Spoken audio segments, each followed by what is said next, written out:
Almost. Hang on, and maybe is joining right now. If not, John said he would do the invocation. All right, so I believe we are live. Let me just double check the chat. Yep, okay, we're good. All right, thank you. Good morning, everyone. We'll convene this meeting. Hello. 10:36 a.m. Hi, Mamie. Hi, Mamie. Mamie, would you like to do the invocation?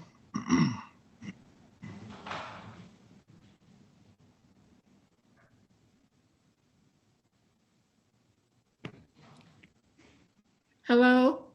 Hi, Mamie. Hi, Mamie. Are you unmute?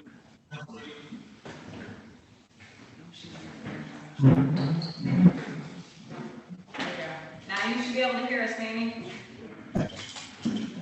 Hello. I can't hear. What are you doing? You can't, maybe you can't hear us speaking?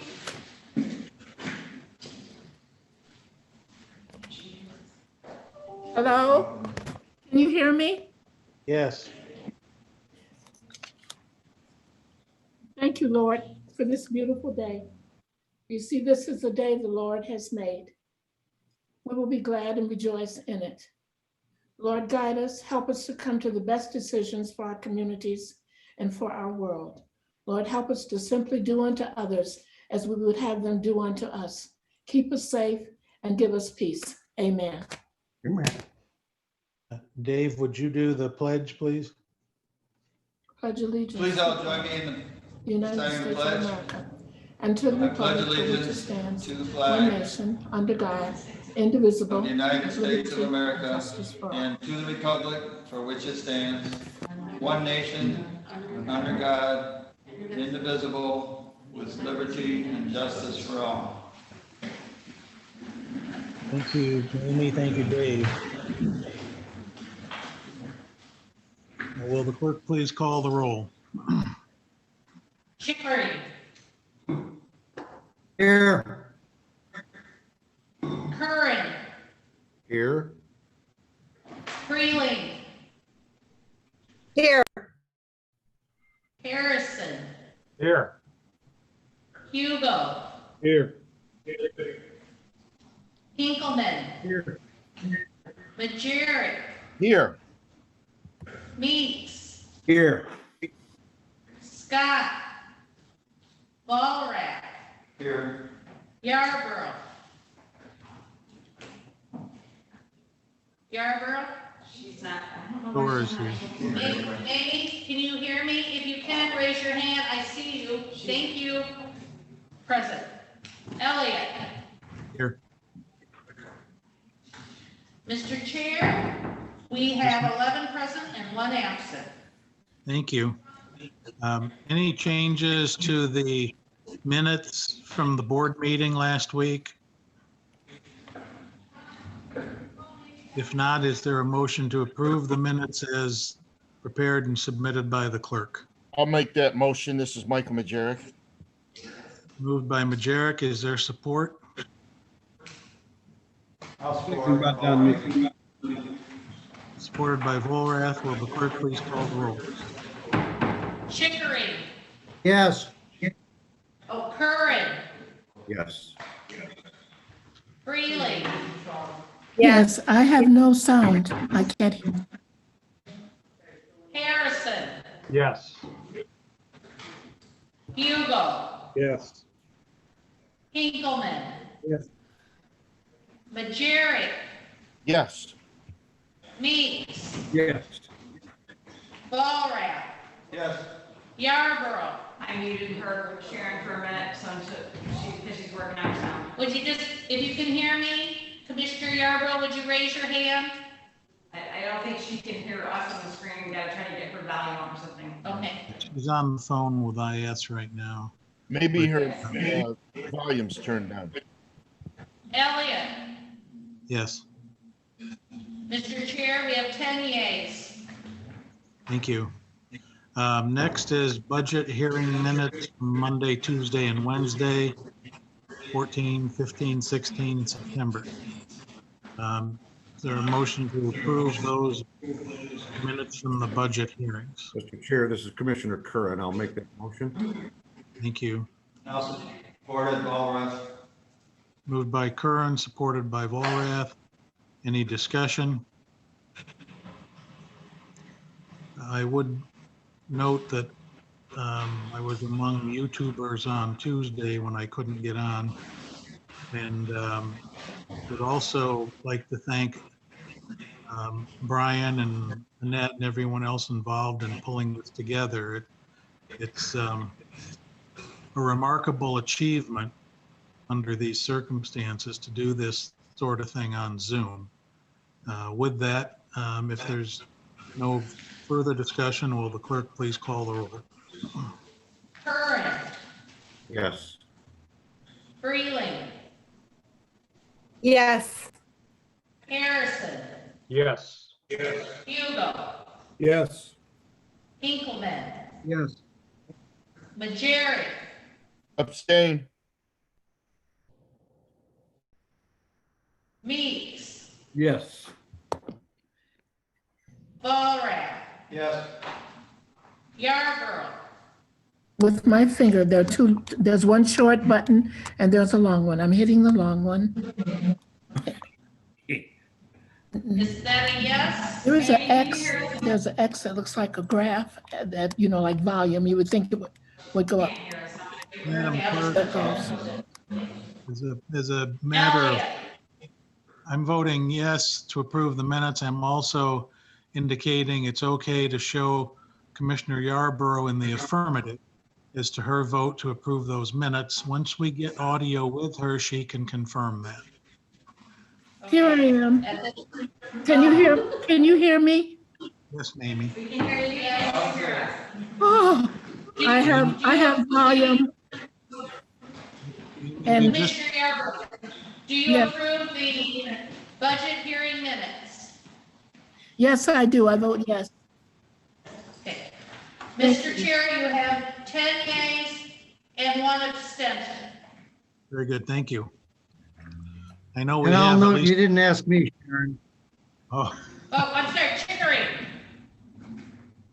Yes, is he in this? Okay, you have now we 10 have, yeas and 1 abstention. I apologize. okay. Thank you. I got caught up. Yes, Let ma'am. me ask, I'm so thankful that every button I had was out. And it's just because the volume was down and all of that. And so I saw you all standing up, so I prayed. But you couldn't hear it, could you? Yes, we could. No, we can hear you. You could hear it? We heard your invocation, yes. Okay, good, thank you. Okay, I'm here. All right. Madam Clerk, I know there's at least one communication. Yeah, there are really 31 form emails with the same communication from the same email address, advocacy@bluestatedigital.com, with different names. They did not file the address, so I usually don't mention it if they don't comply with our policy. It's regarding Michiganians deserve a fair election in November and beyond, received on September 15th. And we received one of those same form letter emails on September 16th. So you had a total of 32 of them. All right, well, That's all. we'll expect to see more of those then. Yes. Okay. Mr. Administrator, are we ready for the parks update? Mr. Chair, members of the board, we have Brian Bailey here. Brian and his team have been working actively over the past few days to address some vandalism that occurred at a county park. Brian will walk you through this. I would, before he even gets started, just pass along my compliments. Brian made me aware of the situation over the weekend, and he's been chasing a solution for days. So, Mr. Chair, if you're ready, I'll have Brian go ahead and get started. Let's proceed. Good morning.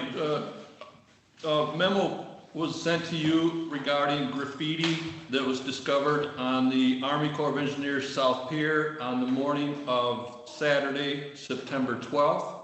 A public citizen notified Jill Adams, park manager, of the graffiti. Jill also noticed prior to that, at her arrival to the park, some graffiti in a small area of Berrien County, Silver Beach County Park. So 2 areas were vandalized, with the majority of it happening on the Army Corps South Pier. Berrien County Sheriff, St. Joe PD were both notified. Investigation immediately started and is ongoing. We've contacted Army Corps of Engineers. We've worked with St. Joseph, St. Joe manager, public safety, the public works, and various communications have gone back and forth between the Army Corps, St. Joe City, Berrien County Parks, Todd Johnson's team as far as building and grounds. The best way to remove this graffiti or handle this graffiti, basically what has come down to is a recommendation from the Army Corps of Engineers, due to their limited staffing, that we would cooperate with them, and they are recommending that Berrien County Parks staff paint over the graffiti as a way to expedite the removal of this offensive material that's on the pier. We were able to, because it was such a small area in the county park, use some chemical means, but since the pier is surrounded by Lake Michigan and the water, it's a delicate situation environmentally wise. How do we tackle that Army Corps of Engineers pier? So really a couple questions comes down to this board. Are you okay using county resources to cooperate and maintain the federal pier? If so, we will expedite proceeding forward with the recommendation from the Army Corps on their proposal. Would it be for the balance of this season? Mr. Chair, it really comes down to how often do you want us out there dealing with graffiti? This is a one-time event. It's not a problem. If this begins to occur more frequently, we should probably have a conversation about how much time do you want us chasing the issue? Well, why don't we see if we can use surveillance camera and find out who's doing this and have them arrested and prosecuted? I'm guessing that would have a significant dampening factor on repeat performance. Have we got cameras working now that were not working at that time?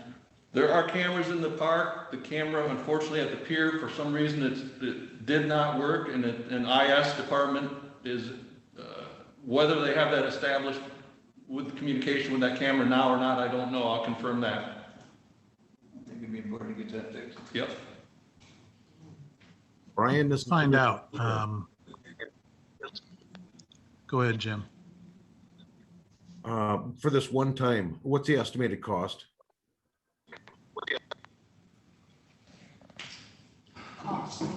Cost. We got time and materials, Commissioner, maybe a couple $100. Okay, thank you. I'm in favor of going ahead and taking care of it. Yeah, I think we need to get it taken care of right away, because we got people coming in still on the weekends. It's a very bad example of our area when people are coming from out of town to visit one of the nicest beaches in the country and see that kind of stuff. Very bad example, and I think it needs to be done right away. I agree. Let's go ahead and get it done. Anyone else want to weigh in? Yes, not just for people out of town, and no one will tell me what it says. I saw it in the newspaper and I couldn't read it. I couldn't figure out what it was, and I've asked a number of times in meetings here what it said. But if it's offensive and just graffiti, the fact that it's on there should be taken care of as soon as possible, should be gotten off there. And if it's, I don't know what the words are, but take them, I agree to do it. Paint it. I agree with me. I think we're good. Anyone else? So, Mr. Chairman, Sir, just by kind of listening to the feedback, we've got at least 5 members that are desirous of seeing the cleanup done. I will make a point to push images from the pier out to the board so you can see what is down there. It's mostly just related to the president as well as to police work. I was not planning to ask for a formal vote on this. We just wanted to make sure that the group was aware of the situation and understood that this is one that isn't technically county property, but we do believe as staff that it makes sense to actively chase a fix. The longer it sits out there, the more we're likely to see repeat offenders. We are working with our information services team to ensure that we've got a good, strong camera feed. would it be correct to say they can't hit that pier without crossing county property? I'm sorry, I didn't understand the question. Matt, can you repeat that? If someone's walking out to that area where they did the vandalism, they would necessarily have to cross county property to get there, correct? Yes, sir. Yes. All right. Is there any reason why we can't have operational cameras and monitor those? Because this is going to happen again, and it would be good to catch whoever does it and have them prosecuted as provided by law, because it's an unacceptable thing. And if we don't do that, if we don't fix the camera, we're going to be spending more public time and resources with our staff. And we need to send a message that this is not acceptable behavior. That's my thinking. Does anybody else have a problem with getting those cameras fixed with an eye towards catching whoever's doing that?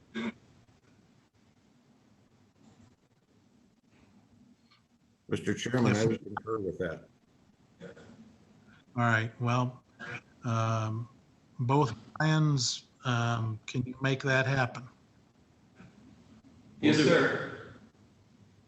All right, very good. Anything else on this? We'll get started right away.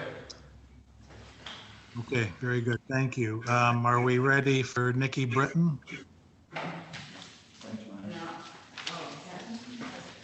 Is she logged in? Yeah, she's here, but I had Shelley. Oh, no, that's right, it is Nikki.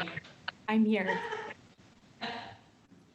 Thank you all for having me here. If it's okay, I'm going to share my screen.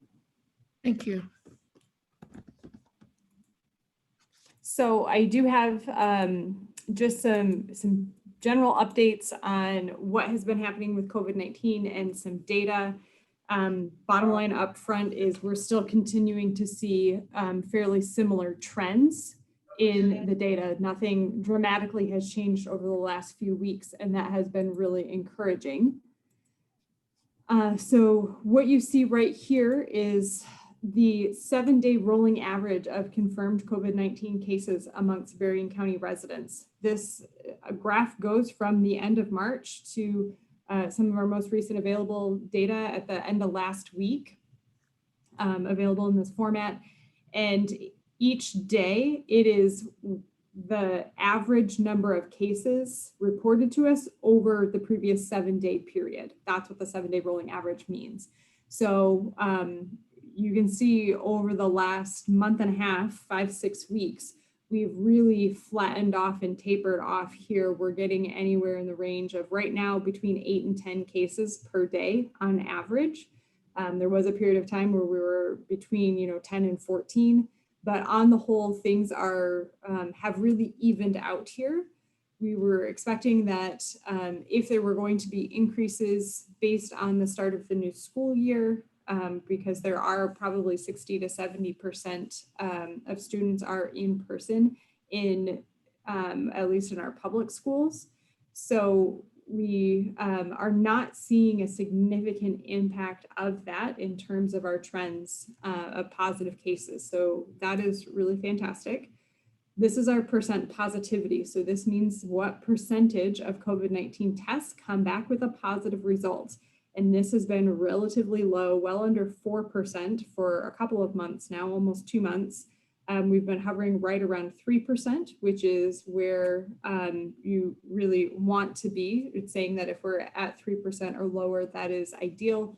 And we're at 2.9, really hovering right there around 3%. So we're encouraged by this. This does indicate and help us understand that we are doing an appropriate amount of testing. We're capturing a great deal of the cases that are out there. We'll never have a test result for every case that's out there, but these are really good indicators. This next graph shows hospitalizations, which is really important for us to also be tracking and monitoring. This is the inpatient census at Spectrum Health Lakeland for people who have confirmed COVID-19. And again, this goes from late March to current. You can kind of see we did have a little bit of an increase in the number of people that were in the hospital at any given time in July, and then a pretty dramatic decrease into the beginning of August. And we've relatively plateaued here. At any given time, there's between maybe 6 and 8 people in the hospital with a confirmed COVID diagnosis. Now, this graph is just showing number of people in the hospital, not necessarily new admissions per day. So people generally stay there for a few days when they're there with COVID-19. So each day that they're there, it's census, not necessarily admission only. And then one of the other key pieces of information, data we're looking at to monitor transmission and how the pandemic is progressing in our community is deaths. And again, this graph goes from late March all the way to current. And there have been some deaths over the summer, definitely at a much slower rate than what we saw in the spring. And a lot of this is a reflection of who is being diagnosed. We are seeing younger adults and younger people that are being coming up as our confirmed cases. We are also seeing just more mild and asymptomatic people come through as positives. A lot of that is a result of the really robust testing we have now compared to what we had in the spring. There's always room for there to be more growth and more testing. But the fact that we are not seeing any sorts of increases or spikes or changes in our trends when it comes to deaths in the hospitals, again, are very encouraging. This does not mean that the pandemic, that COVID-19 is not with us, and it doesn't mean that we need to pull back on any mitigation measures, but it does give us some confidence that what we do have in place is likely providing us with some good protection. And the fact that we've seen these trends really sort of level out, I think is really encouraging. Good. A couple other things just to make you aware of. I mean, we're still continuing full steam ahead. We've got lots of activities going on for COVID-19 response. We've been working very closely with the schools all summer in preparation for the school year. And now that school is in action, we're continuing to work with them. So there have been cases of people who are students or staff in school buildings who have been positive. The school districts have been doing a phenomenal job communicating with their stakeholders and their families anytime that happens. We have not had any evidence of transmission within schools, and we've been able to isolate and quarantine everybody as appropriate. Relatively speaking, it's been a very small proportion of students or staff that have had any sort of impact from COVID-19. And I think we're seeing a good testament to how those mitigation measures for those that are in person are working well. So we're continuing to do that. We're continuing a lot of work with our skilled nursing facilities, assisted living, other places where our older adult and more vulnerable populations are living, lots of coordination with jails and the courts, the agricultural workers and migrant workers. So we are definitely helping to ensure that all of the different sectors of our community that are involved in either caring for or interacting with high-risk populations in these high-risk settings, we're working to make sure everybody has accurate information, understands what they need to do to both follow executive orders, but then also anything else that needs to happen for risk reduction measures. And I think that that's going really well. I don't have an actual crystal ball and I cannot predict the future, but doing some forecasting, because I know that's something that's on a lot of people's mind. I definitely expect we're going to be living with this virus for quite some time. I expect a lot of our mitigation measures we're still going to have in place several months from now. And we're seeing a lot of ways in which people are adjusting quite well to these mitigation measures, maybe finding new ways of doing business, new ways of doing education, and some different things that might be good things we wouldn't have tried previously that maybe when we're truly on the other side of this will be beneficial. So I'd be happy to answer any questions from you all. Anyone have questions?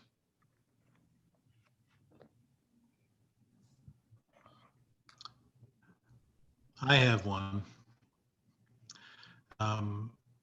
Can you tell us the major differences between the phase that we're in now and then the next phase? Are we in 4 or 5? I can't remember.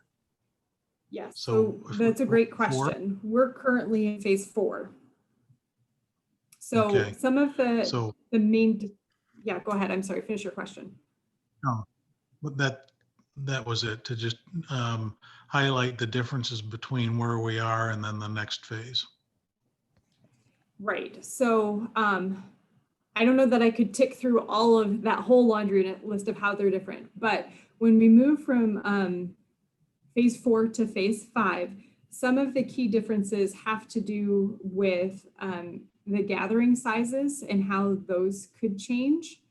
In phase 5, currently indoor gatherings are allowed to be, I don't remember if they're at 25 or if they were down to 10. They used to be at 50 and then I know the governor restricted it. For outdoor gatherings in phase 5, that's 250 people instead of the 100 that we have right now. And there's some little differences. For a while in phase 5, the gyms were allowed to be open, but now we do have the ability to have gyms and other types of recreation centers be open here in phase 4. That happened very recently. One of the differences is with schools. In phase 4, per the return to school roadmap, there are many things that are mandatory. In phase 5, all of those mandatory requirements actually become strong recommendations. I do believe a lot of schools are keeping many or are adhering to those strong recommendations, but that is another critical distance. So it's really just a little bit more loosening up. We can have more people gathered in one place. We could have a little bit more leeway with that when moving to 5. I have no idea if and when that will be happening for our community. For our Do you see anything out there that would militate against moving us into phase 5? So, I mean, it's tricky, and especially with the timing right now, anticipating what could be coming this fall with just a more complex landscape of more respiratory viruses circulating. So anytime you have a lot of people gathering or more people gathering and in contact with one another, that's when your risk of transmission does start to increase. So we are holding our own right now very well with what we have. It's hard to attribute that to any one thing and to say if we were to increase our gathering sizes, for example, what impact would that have on transmission? I'm not really sure. So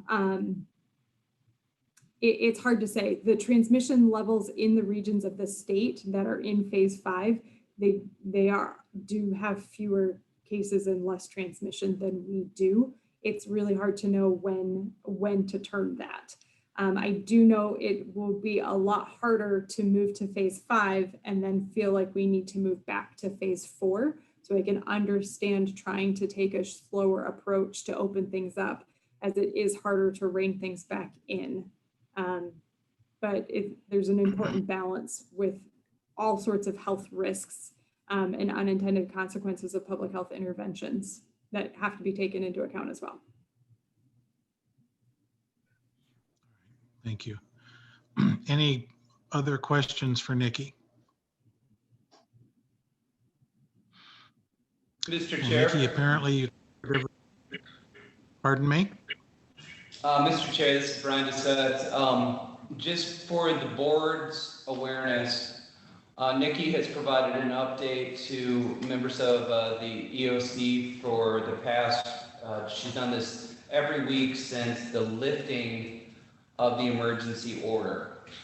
And like clockwork, each week she would provide updated information on COVID test results, and I would always ask the same question. Is there any reason that the Board of Commissioners should be considering restoring that emergency order? Nikki, is that something that you can address with the board? Yes, and at this point in time, I do not see any evidence of needing a local declaration of a state of emergency.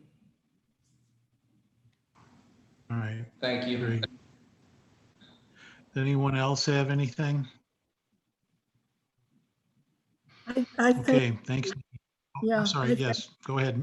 I thank her for all that she and her department, all they're doing. Thank you. The information and keeping track of things. You're welcome, and we'll pass that to the team. Thank you.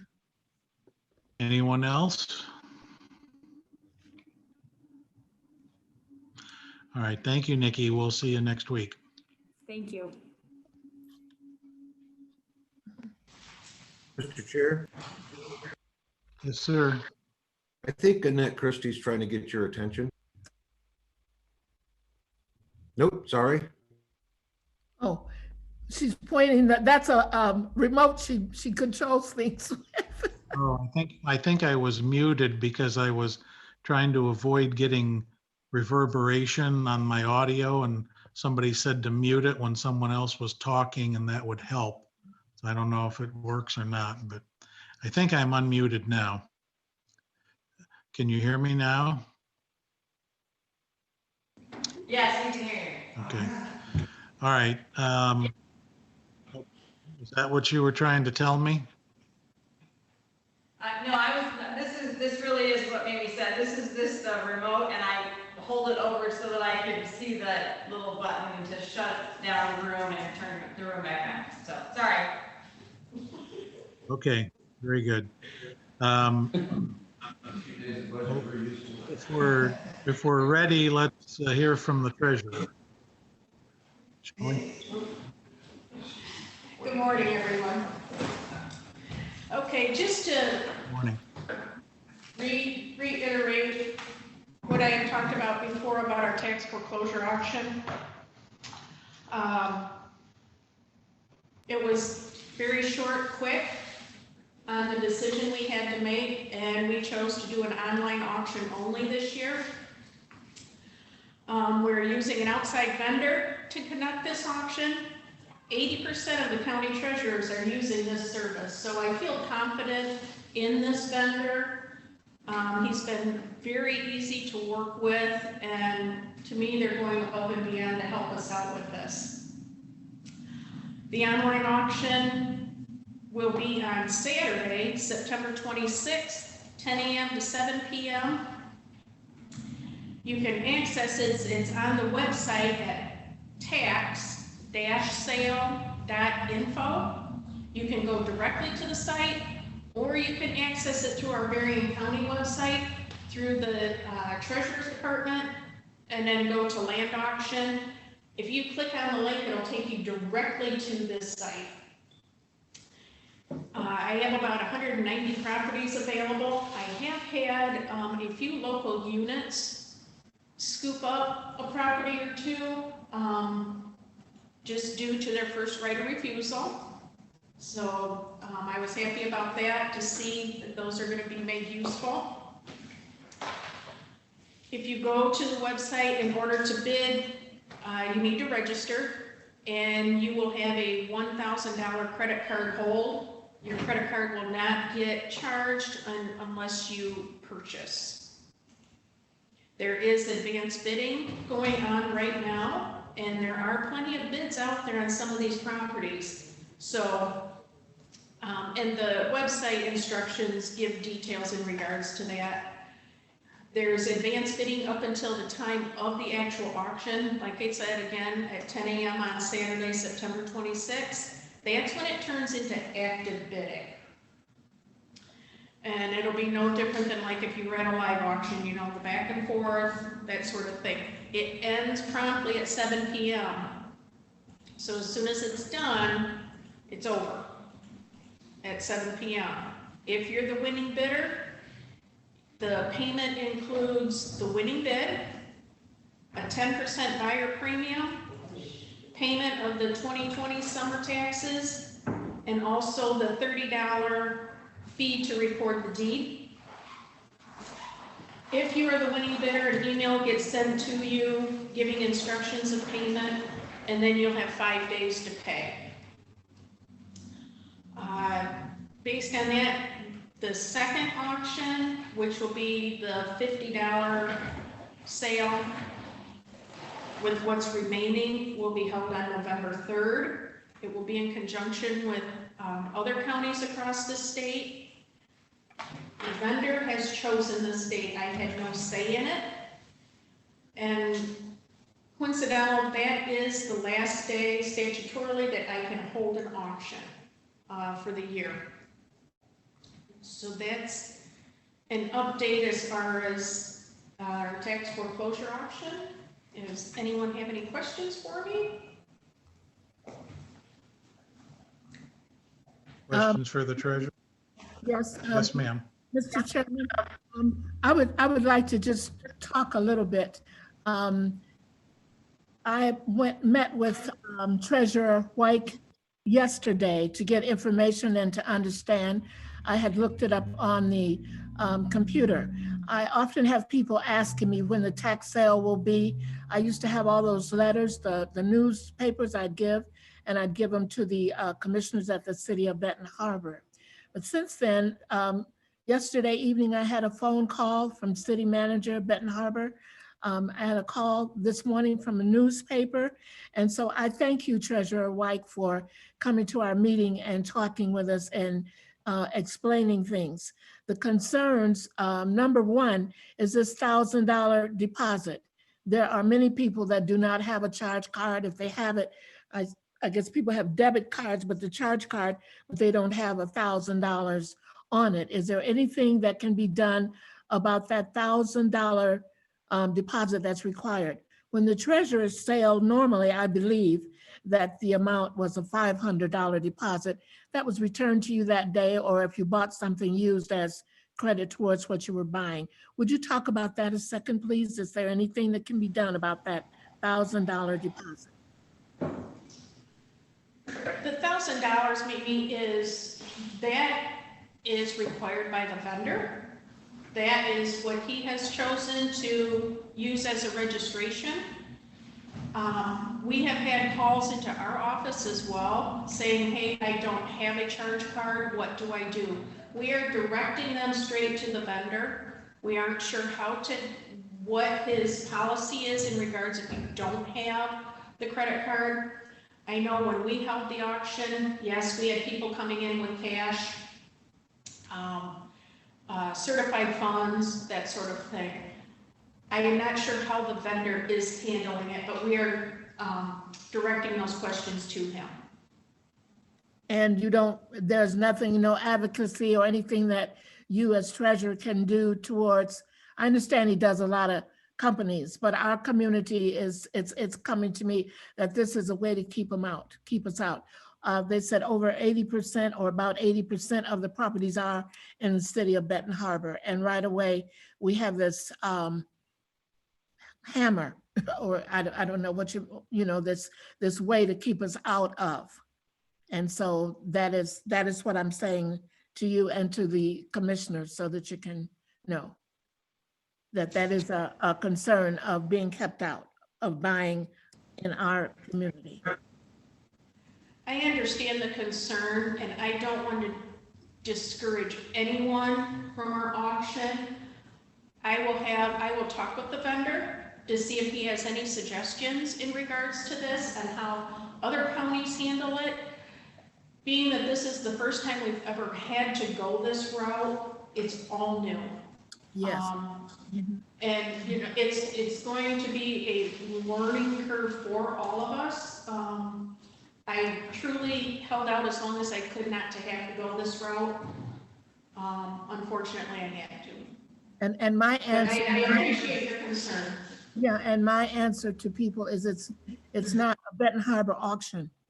It's Berrien County auction. There are all kinds of properties, but the $1,000 is a scary amount, a deterrent. And then the November 3rd, that November 3rd date is something that was brought to me as a concern. This is what was said to me, that the Republicans are trying to keep us from voting.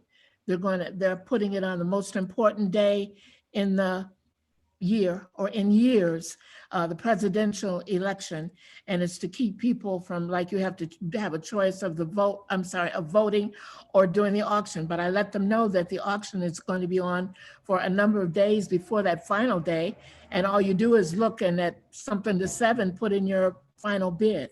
So would you address that a little bit? Because this is going to come out in the paper and people are talking about it.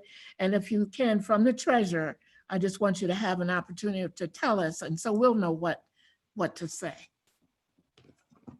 Understand. Like I said, I had no say in what date the second auction would be held. That was totally through the vendor. Why that day is chosen, I am not sure why. But like I said, there will be other counties involved that day with the online auction. I think there will be sufficient time throughout the day for any voter to either get to the poll and vote, and also the absentee voting that will be taking place. I feel there's sufficient time for voters to vote that day and also watch the bidding if they are interested in a property. I thank you, Chairman. One more thing I want to ask, the identification. They're asking for the last 4 digits of your social security number, a driver's license. Did the county, and people said they had no problem giving this information when the county ran the auction. You go up to the table and they felt fine giving their information, but the social security number, the last 4 digits, driver's license, they're kind of leery about the social security number. Would you address that, please? As far as the social security number, if they're only giving out the last 4 digits, I don't think I'd be so concerned. When we did the live auction, we would require that driver's license. We did not require a social security number. There was no need for us to have that. Why the vendor needs it, I am not certain. But like I said, when we held our live auction, the driver's license was required as part of identification. I understand that. Those are the questions, and I thank you so much, and thank you for allowing me the time, you all, to ask these questions. Thank you, Treasurer. Thank you. Anyone else? Commissioner Meeks, I want to kind of weigh in on this. Yes, sir, Don. Go ahead. Okay. Well, I see a big deterrent in this amount of money that you had to put up. And the community is blocking a community out of being involved in their own community. And this with the COVID-19 going on, I kind of think the money's not flowing like it has been. So my thing is, there's probably 50 other companies that probably can do this. The first auction is fine, but the second auction, I don't see it had to happen. We can pick another auction company he who paid the piper get what he want.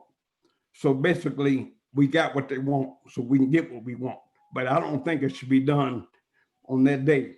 We can pick another day on the second auction, where let's say maybe the property sell for $50. Maybe somebody got to put up $1,000 and don't have $1,050. So my thing is at the point that we need to probably really have this auction done on a different day, different time. It is not so crucial that it's got to be done on that day. Just because the auction company want it done on that day, don't mean that we as commissioners have to have that done on the day. So my thing is, let's kind of make a thing where we can do inclusion for everybody. So this is my thought. Thank you. Thanks, Don. Any other comments? I'd like to say that $1,000 is not being charged to the card as soon as they register. It's only charged to the card if they purchase. If they don't win a bid, there's no $1,000 fee. There's nothing. There's no refunding needed whatsoever. It's not charged to the card. And going back to this vendor, I was under time restraints and we had to make a decision quickly. And I know various counties use this vendor, Van Buren, Cass County, I've seen others that have used them. They're very happy with them. We can look under different options next year going forward if this is the route we need to go into the future. I'm hoping we can go back to a live auction. But looking at the future, like I said, I can look at other options, but this year it was time restraints. But I do believe we have another option. It's just picking another auction company to do what we want them to do, not what they want to do. So my thing is we need to, what I'm trying to do is advocate for, for inclusion for everybody to be in the process. And I kind of think that the way that's going right, this excluding people from the process. This is my thought. Maybe it's not what you see, but I kind of see it. And like I say, I've had people call me about this auction and never have called me before about this. But this is a concern to our constituents that's here about being excluded. So I want to kind of give them, we're as county commissioners not trying to exclude no one. I'd say I'm a Ben Township commissioner, but I'm also a county commissioner. And I'd say I'm trying to get inclusion from everybody, not to appear that they've been excluded. I don't want to say things that are inappropriate, but I'm kind of saying it's not right to a lot of people. So, and I just want to kind of express the concerns. Thank you. I appreciate your concern and your comments. I do appreciate that, and my intent is not to exclude anyone at all. Like I said, we can look into things further next year. Hopefully we will have, additional time. But again, I apologize if people feel that they are being excluded. Chairman? Can I ask? Yes, ma'am. Mimi Yarbrough, I just want to say one more thing. What I'm asking when you talk to them about the $1,000 deposit is for all of the communities, even think about this time of year and what people have been through with, not working and all kinds of things. It's just a real consideration for the deposit for any community that they're doing. I'm not just saying pick out this little square. I'm talking about, and Commissioner Beach just said he's a Berrien County Commissioner, but I'd say Van Buren or wherever it is to please give some consideration for that deposit amount. And you can't assume, and some people don't believe in charge cards. Some people cannot get a charge card. So there are all realms, of it. So help us a bit on that. That is what my concern is. Thank you. Thank you. Dave, did you have something? Well, how many of these properties sell for under $1,000 are they expecting to, they're going into an auction expecting to spend money. They have to have that money available to buy anything. I don't see a problem.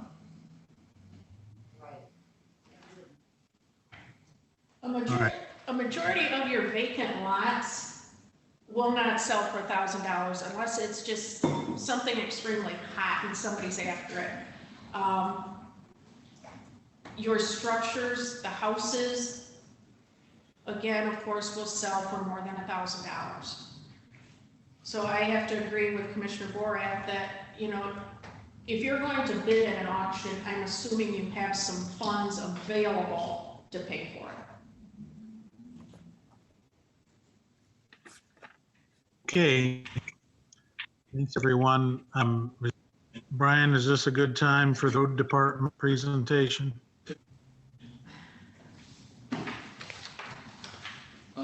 Mr. Chair, I've just got to confirm that we do have Jason Latham in the queue and ready.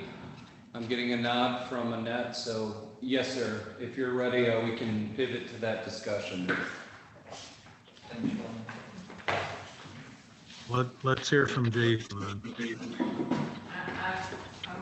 He's there, we're just gonna load up his presentation. Oh, I thought he was there. He's on. When you're up. Oh. There? Oh, no, his computer froze. Stupid technology. Nikki, go. On mute and, Not unless they have a question. Mr. Chair? Yes. We've got just a couple of minutes while Yes, the Brian. director. We've got a couple of minutes while the director gets reconnected. Sheriff Bailey did stop by. If the board has any questions for the sheriff, he is in the room. Hi, Sheriff. Hi. Anybody have questions for the sheriff?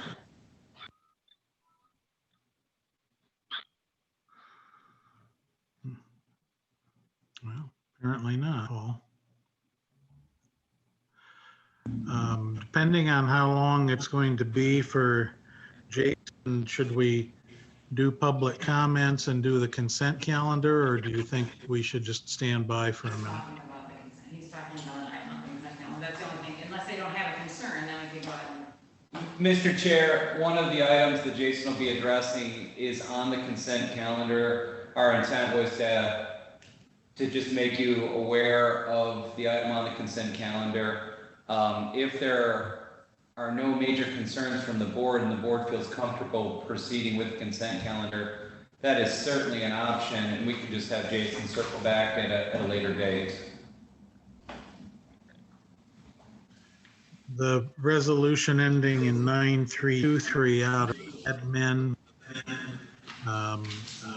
Does everyone read that? Everyone have a good understanding of it? If not, so.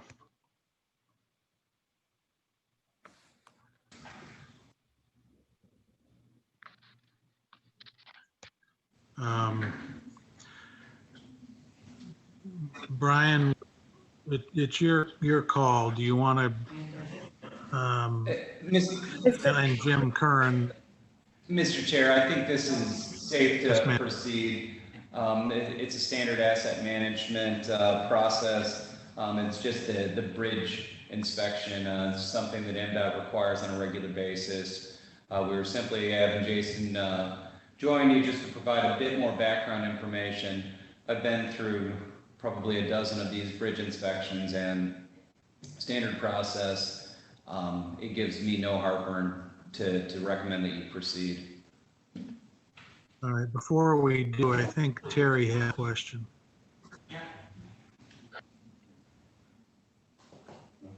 No, I'm good. Thank you. I need to check for public comments then before we vote on the consent calendar, correct? Yes, please.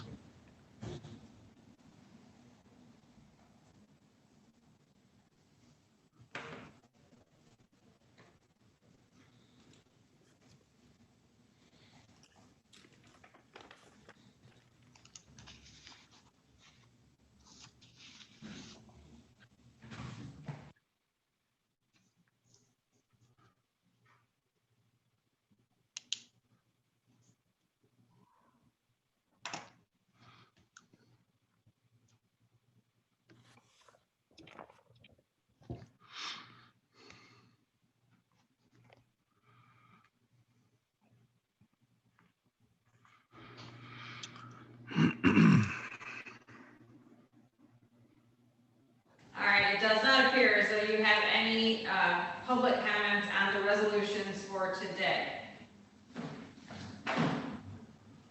All right, thank you. With that in mind, is there a motion to approve the consent calendar? This is So moved. Commissioner Curran. I'll make that motion. I support Mamie Yarborough. Moved by Curran, supported by Yarbrough. Any discussion? Mr. Chair, this is Commissioner Freeling. Yes, ma'am. I sent a message to Clerk Tyler and also Annette regarding resolution ending in 9092, which is the weekly or the weekly requisition list. I'm abstaining from 45508 for the amount of $11,270 and 45509 for the amount of $24,181.88 to the vendor of Rev Excavating. Again, this is out of an abundance of caution on my part, and just to be fully transparent to this board. Okay, very good. Thank Thank you. you. Clerk Tyler, have you made note of that? Yes. Did you say? Yes, she took yes to that. I got it. Did you say Okay. roll? We're allowed to do a roll call on the, is he ready? With- Okay. Is he ready? Okay, Freeling. Yes. Harrison. Yes. Hugo. Yes. Hinkleman. Yes. Majeri. Yes. Meeks. Yes. Scott. Oh, absent. Ballrat. Yes. Yarborough. Yes. Chickering. Yes. Curran.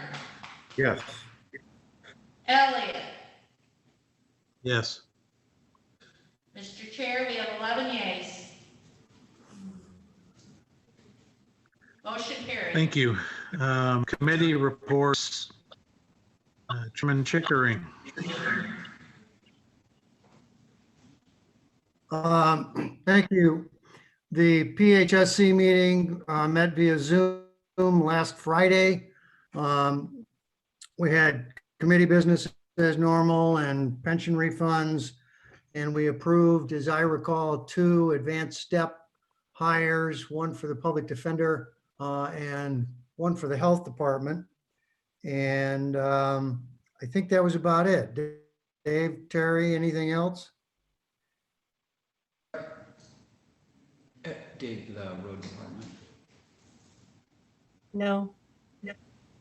You covered it. You keep the meeting short, you remember what you did. We ought to try that. Good policy. Thank you. That in mind, You're cutting out. Hello? yes, ma'am. No, I couldn't hear you. Just. Oh, okay. Any questions for PHS? If not, does anyone have a report they wish to make, a commissioner report? Mamie Yarbrough, do we say anything about the budget that we met a lot? Sure. Okay, we met on Monday, Tuesday, Wednesday. 8:30, we said to 12:30, but each day we got through faster. Some of our commissioners were at the administration building and some were at home on Zoom. And we had really very good presentations from the different departments. And our administrator said, you know, they may not have been comparable to 19, what was asked, but they will work on it and get it down to where it's as close as possible to being what, you know, what is needed within the dollars that we have. And so I want to thank all the different departments of the Berrien County. The things they're doing are marvelous, and you can see a lot of it. And then our staff and the help desk and just all the people that made that happen. And thank you, Annette, and thank you, Annette, and thank you, Annette. So that's my report on the budget. Okay, Hearing. very good. Thank you, Madam Chair. And thanks. I know Bill Chickering was there one day. A number of days. Yeah, Pardon? all three. Okay, and then Dave, there were a lot of people pulling on the oars to make this happen. Yep. Any other reports? Mr. All right, Chairman. Brian, do you have anything? Go ahead, Jim. Yeah, I'd like to echo Mamie's comments as well. I think Annette did an excellent job of facilitating the budget hearings. Also, we had our broadband meeting last week, and the September 24th meeting, the board will be receiving a presentation from our administrator, Ryan Dissett, and from Southwest Michigan Planning Commission Executive Director John Eaglehoff on the progress that we've made to date and where we are going, where we're heading with the broadband. So on the 24th, the Board of Commissioners will be brought up to speed on where we're at with broadband. Thank you. Thanks, Jim. Does anyone else have anything to share? If not, Brian, anything you wish to provide in the way of an update? I know we get your weekly updates via email, which are very much appreciated. No problem. Mr. Chair, I would also just echo the kudos being passed to Annette. I would also pull in Doug and Ben from finance. Yep. That team really worked hard to get the budget presentations put together, and even made sure that the physical attendees had snacks to eat. So extremely good work by that team. And then I mentioned to Doug this morning that I was really, really impressed between the appointed officials and elected officials. We got just very solid cooperation with getting the materials submitted, having the materials in a standardized format, and being able to push the materials out on a timely basis to the board. So it's not just the three members who deserve some kudos, it's everyone that presented to the board. Mr. Chair, those are my comments. Very good, thank you. Annette, do we have anyone queued up for general public comments? Yeah, so I'm asking a couple of times here, just to make sure that we don't miss any. And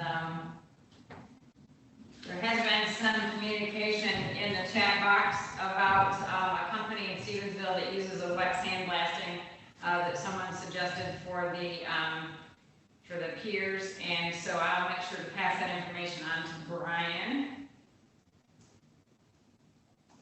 Let me just check a couple more times. While you're checking, Cheryl, we had some discussion before you arrived about the vandalism on the pier, and we're post haste going to make sure that the cameras are operational. They're bringing somebody down from Detroit.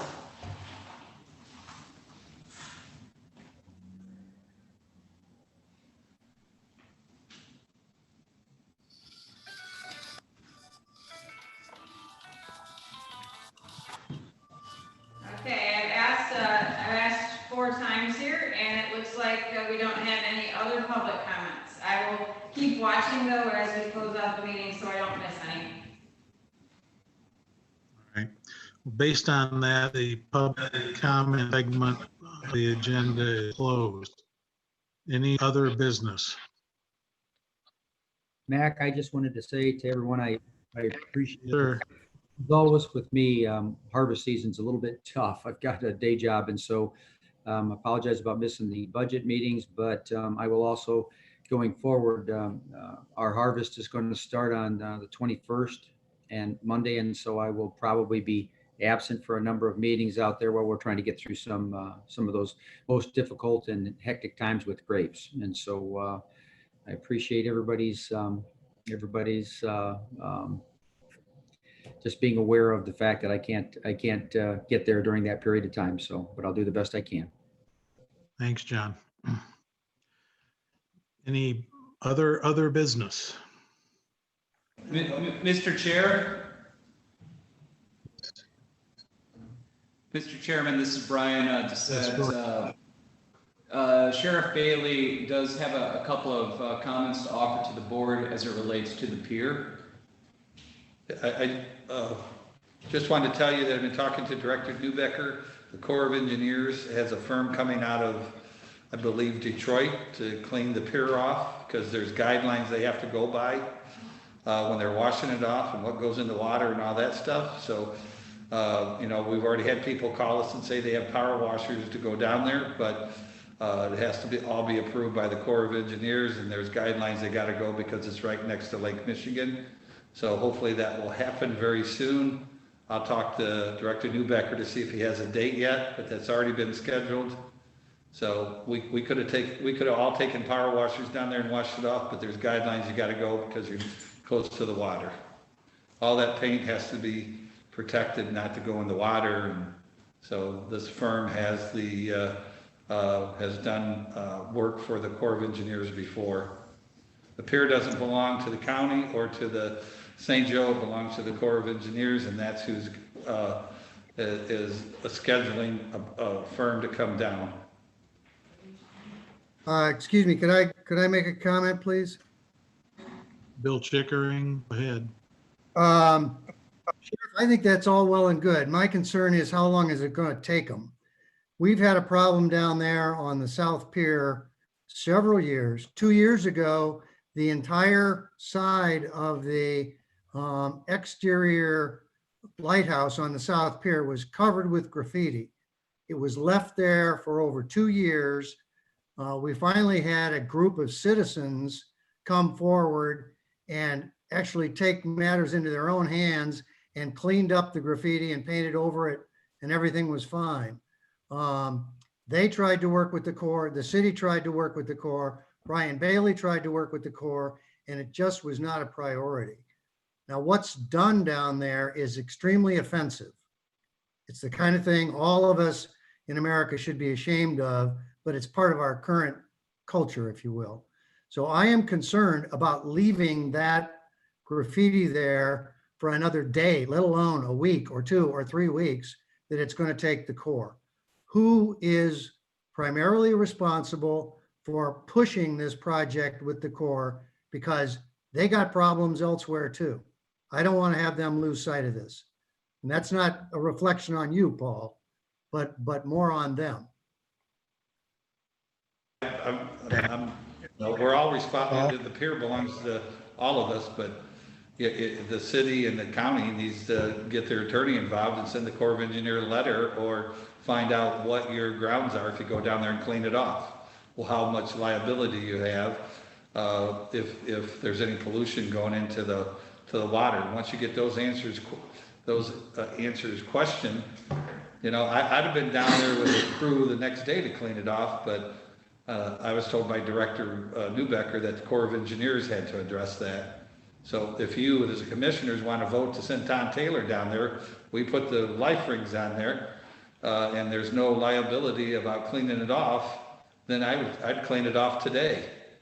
But you would need to get that addressed through our attorney to make sure that we're not violating any contamination to the water.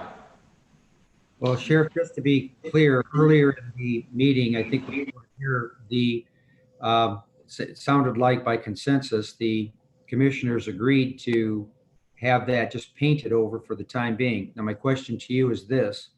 The commissioners were going to approve the fact that Parks and both the Bryans to get that job done. Does that, in your opinion, make it worse? Are we painting over something that at some time is going to have to be removed? Is that, it would seem to me that that's a very simple solution and an elegant solution to taking care of this quickly. But are you saying that that makes that worse? Well, I would defer to Brian's expertise. He's knows what can go in the water, what can't go in the water, and as long as we have good grounds, and I would consult our attorney to make sure we do, and then move forward. Paint it today or power wash it off, but you just got to make sure that you got all your checks and balances in place before you do it. It sounded like Brian had already had that conversation with the Army Corps of Engineers to make sure that painting over it was that was fine with the Army Corps. So I think that's what's going to happen, I believe. Okay. All right. Well, let's verify before we start load up the roller paint. Shouldn't be too hard to verify that we have the green light to proceed with this. And likewise, with getting cameras operational, because this, as we've discussed, as Bill Chickering just mentioned, this is wrong on multiple levels. And we not only need to get it cleaned up, but we need to deal with anyone who thinks they can go down there and commit this kind of act of vandalism without legal consequences. And Mac, I'd weigh in that. Brian. I would just add in that if this happens in the future, if this happens in the future, that we have good grounds that we can move right away the same day that we find it, that we don't have to go through all this bureaucracy to get it removed or painted over. So if we can get our attorney to weigh in, that when we get graffiti painted down there on the pier, can Brian or can somebody take care of it right away without waiting to get responses back from the Corps of Engineering? Because if we have this happen again, we should paint it over that same day that we find it. We should be bringing somebody in to paint over it or to wash it off right away, so it's not there for a week or 2 weeks or a month. So we just need to find out, if St. Joe's not going to do it, can the county come in and do it when we have this to get it removed the same day we find it? All right. If I have a question, what's the camera or cameras that are broken or fixed, and hopefully that's happen right away. Do those come in to dispatch? I don't. Your people have the ability to see through those cameras? I believe so, but you'd have to check with dispatch. We can see those cameras. We can pull them up at the jail or at our desk. I don't know what dispatch can do. Okay. Well, as long as someone put eyes on them and they get fixed ASAP. Brian, I think you've got the consensus of the board to do whatever needs to be done. Mr. Chair, I do, and I'll communicate with both the sheriff and the Parks Department so that we're all on the same page. This has been an interesting series of communications that's involved Berrien County, the Sheriff's Department, the City of St. Joe, the Army Corps of Engineers. So there's been a lot of communication. But at this moment, we do have a plan. If we are able to get assistance from the Army Corps, we'll certainly take that assistance for further remediation and cleanup. On a going forward basis, number one priority is going to be to prosecute anyone directly involved, and then secondarily to quickly and efficiently clean up the area, and then continue to try and work with the Army Corps for longer term repair work. Mr. Chair, just as a side note, about 2 years ago, I attended an event in South Haven. The historic light is actually owned by the Historic Association of South Haven. It was done as a transfer of federal property to a local nonprofit. City of South Haven did a 40-year agreement where on an annual basis, $5,000 a year is paid to the Historic Society to help with the cost of keeping that lighthouse red. And it was probably one of the best deals that I ever worked on, because every single summer, that group is going out and repainting the lighthouse red and keeping the vandalism to a minimum. The reason that I bring this up is I personally witnessed the quickest way to eliminate some of these problems are, number one, to prosecute, but number two, to quickly attack the issue, which is to not allow graffiti to be on site for days, for weeks, for months. To keep it clean and build the perception that this is something that as a community it's important, that we're going to keep it clean. I'll work with Brian and his team to make sure that we're taking similar steps here. And as a complete aside, at the dedication ceremony where that historic light was given to a local nonprofit, the minutes from roughly 105 years ago were read into the ceremony, and it noted that at that time, the South Haven City Council had received complaints about graffiti being on the light from more than a century ago. So I bring that up just to say that there really are no new problems. We will learn from our history. We will make sure that we are attacking this issue. Well said. Very good. Thank you. Good. That's good. Yep. There's no other business. We have announcement and reminds the Brownfield Authority is meeting today at 1:30. Next Thursday, the 24th, Finance is at 9 o'clock, and then our meeting is at 10:30. All those, of course, are virtual meetings. And if there's nothing else, I think we're ready to adjourn. Anybody have anything more? Oh, hi, this is Michael. I've been trying to get in. I couldn't get my computer to mute. Back on the old thing, I'm out of my element on the graffiti, but couldn't we just get a portable sandblaster? We have plenty of sand, and use that, and then you wouldn't have to use chemicals on the cement. I don't even know if sandblaster would take off the graffiti, but that is one option. I've never heard anybody talk about it, but it seems like a good option instead of chemicals. I don't know if that's, you can use it or not. Just a thought. Interesting thought. Yeah, now wait. Only $500-600. I like to weigh in on that. We probably own our own. We already own one. I'm sorry. Chairman, maybe you probably own a sandblaster. I would like to say something about that to Mike's comment. That paint now, at the point which you sandblast, sometimes the paint might have lead in it. So there's a possibility with environmentals that no lead to be put in the water or different kind of chemicals. So no, sandblasting wouldn't be an answer to that, because the sandblasting is going to emit whatever's on that wall into the water. And that's what they're trying to not do. Paint over it encapsulates it. So painting would be, I would say, I've been in like environmental for many years, has been a contractor of what to do, what not to do. This one of the things not to do, not to put that chemical in that water. They got their way of doing it. You paint over it, what that does is encapsulate it. It seals it right there. They got somebody coming to do it. So my thing is, I don't think it's a good idea to sandblast. It makes perfectly good sense if you could basically do it where it don't get in the water. But I don't know how you can do that. So this was my weighing in on that, Mike. Thank you. It's very good point, Don. It's very politically incorrect to say this, but has anybody thought about how big Lake Michigan is?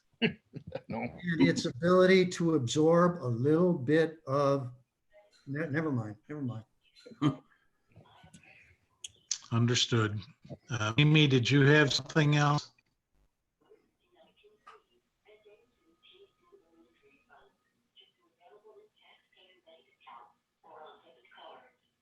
Apparently not. Okay, folks. Go ahead.